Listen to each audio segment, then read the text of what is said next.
সেই সময় অনেক অত্যাচার করেছিল, দুর্নীতির সঙ্গে তারা জড়িয়ে পড়েছিল। প্রতিবাদ করাতে আমার উপরে অনেক ব্লেম আসে, আমি দল থেকে সরে যাই। সেই করাপ্টেড নেতাটা কাকে মনে করছে? দেখুন, সবাই জানে, এখন ভাইরাল হচ্ছে। কিছু আছে যারা দল থেকে ছেটে চলে গেছে, কিছু আছে যারা জেল খাটছে। যিনি জেলে আছেন ওনার কথা বলছে? কিন্তু আপনি আইএসএফে ছিলেন, আপনি আইএসএফ থেকে তৃণমূলে আসার কেন প্রয়োজন মনে করলেন?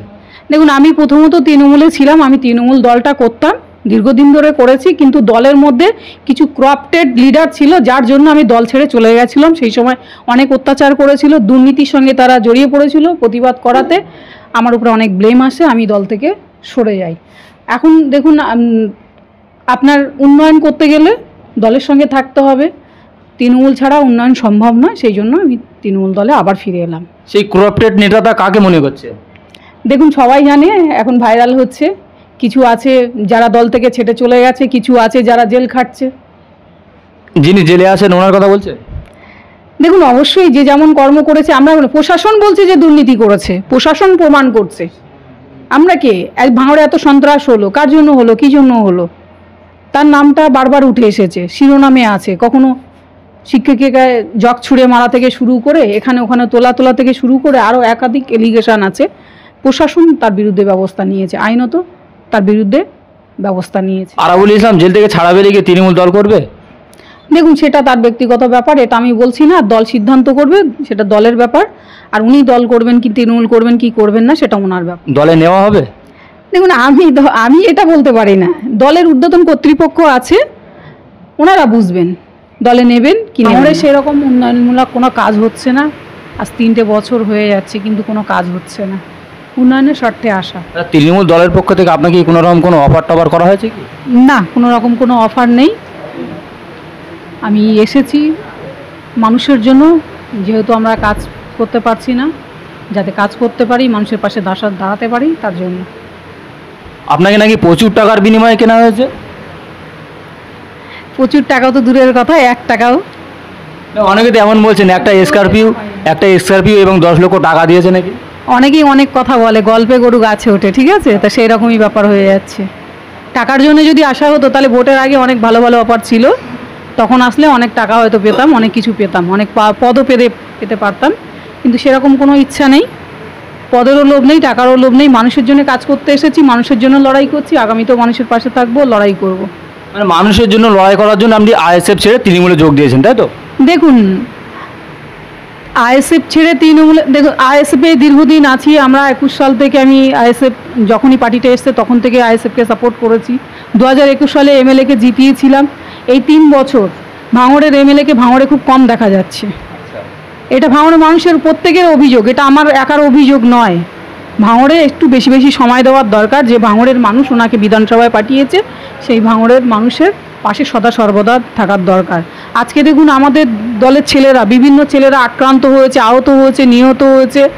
তারপর আমাদের ছেলেরা ভোটের সময় প্রচুর লড়াই দিয়েছে, কিন্তু সেখানে কি হলো রেজাল্ট? উনি বাইরে বেশি সময় দিচ্ছেন, ভাঙড়ে কিন্তু খুব কম সময় দিচ্ছেন। কিন্তু পাশের বিধায়ক ক্যানিং থেকে এসে উনি ভাঙড়ে মাটি কামড়ে পড়ে আছে, সেই জায়গায় কেন ভাঙড়ের বিধায়ক ভাঙড়ে থাকেন? উনি তো বলে কথা দিয়েছিলেন মানুষকে যে আমি ভাঙড়ে থাকবো, কিন্তু সেই জায়গায় দেখুন ভাঙড়ে কিন্তু ঠিকঠাক মতো ওনাকে পাওয়া যাচ্ছে না। আমরা একাধিকবার যখনই সমস্যা হচ্ছে, থানা, পুলিশ, কোর্ট কাচারি এই করতেই ব্যস্ত থাকছি, সবসময় ঝঞ্ঝাট ঝামেলা নিয়ে। আমরা শান্তি চাই, এক কথায় ভাঙড়ে শান্তি চাই। তৃণমূল থেকে আপনাকে কোনো রকম কোনো পদ দেওয়া হয়েছে?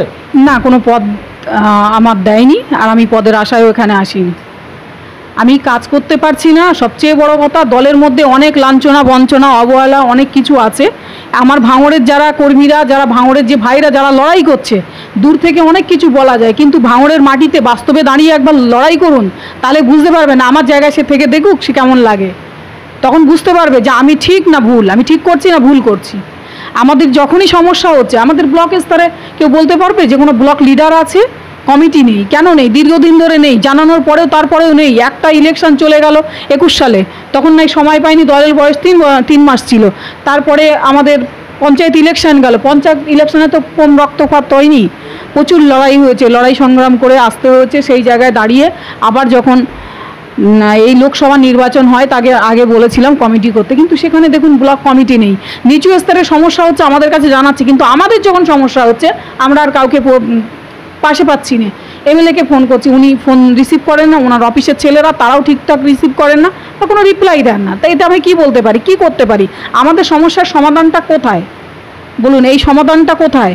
আমাদের কোনো কাজের জন্য সেই ফুরফুরা শরীফে দৌড়াতে হয় কেন? যেখানে আমার ফোনটা ধরলে 5 মিনিটে আমার কথা মিটে যায়, সেইখানে কেন আমাকে ফুরফুরায় যেতে হবে বারবার?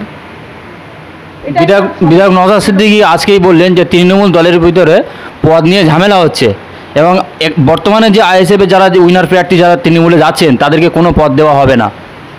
দেখুন, আমি এখানে পদের জন্য, আবারও বলছি, পদের জন্য আসিনি, টাকার জন্যও আসিনি।